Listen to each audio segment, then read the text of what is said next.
my colleague at Harvard, Professor Bruce Nair, he says AI is an amplifier.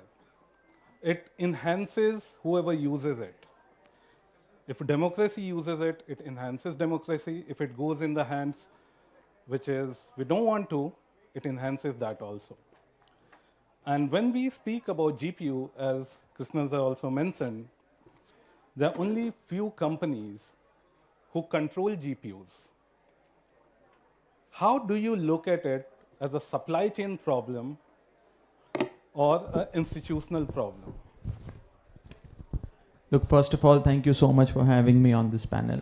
I think AI Summit that's happening in New Delhi from the 16th of Feb to the 20th of Feb certainly puts India on the map when it comes to the conversation around AI and building AI in that sense.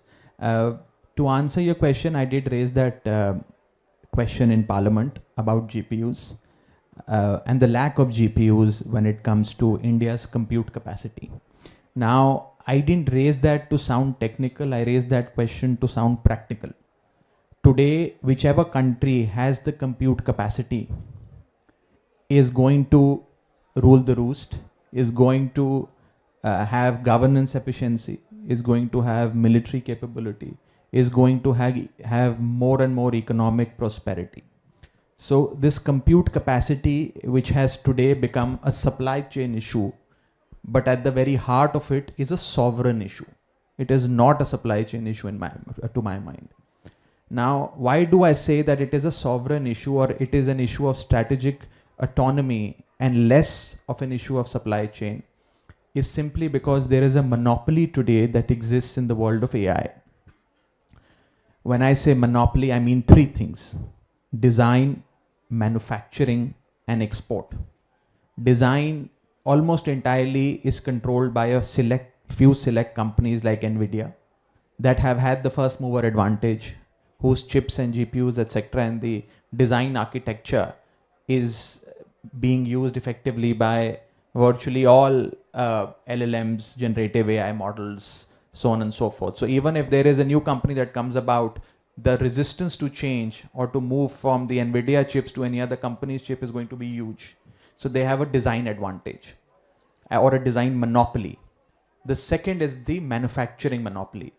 90% of the chips today are being manufactured by a company sitting in Taiwan, the TSMC, that manufactures 90% of the world's chips. So therefore they, in that sense, have the monopoly. And third is the export controls, which countries like the United States of America have imposed. And they have effectively classified the GPUs and the chips, so on and so forth, and this entire AI architecture as a strategic asset for the country. So therefore, even if you have the money to buy these chips, you cannot buy these chips merely because the United States has imposed sanctions or export controls in that sense, right? So three things: design monopoly, manufacturing monopoly, and third is the export control. Now, unfortunately, as we stand today, India doesn't have any of the three. But what India has is the AI talent. Our AI talent is likely to double by the year 2027.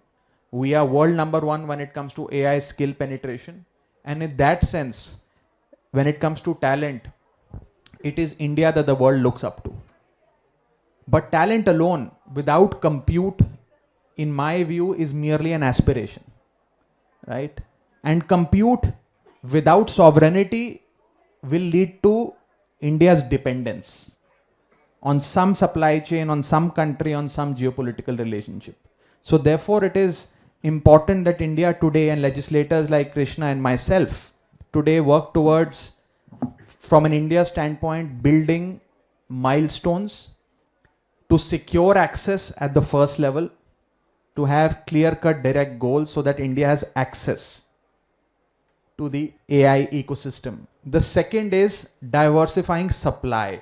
Once we have access, we must diversify our supply so that we are not dependent merely on one or two, three economies or countries in that sense. And the third thing that we must do is build infra. Have the AI ecosystem here in India, from having data centers to chip manufacturing capabilities so on and so forth. I fundamentally believe, and I, quite strongly hold this view, that in the 20th century, power was controlled by those who had oil, gas, and steel. In the 21st century, power will be controlled by those who have access and AI compute capability, AI capability, as well as chip manufacturing abilities.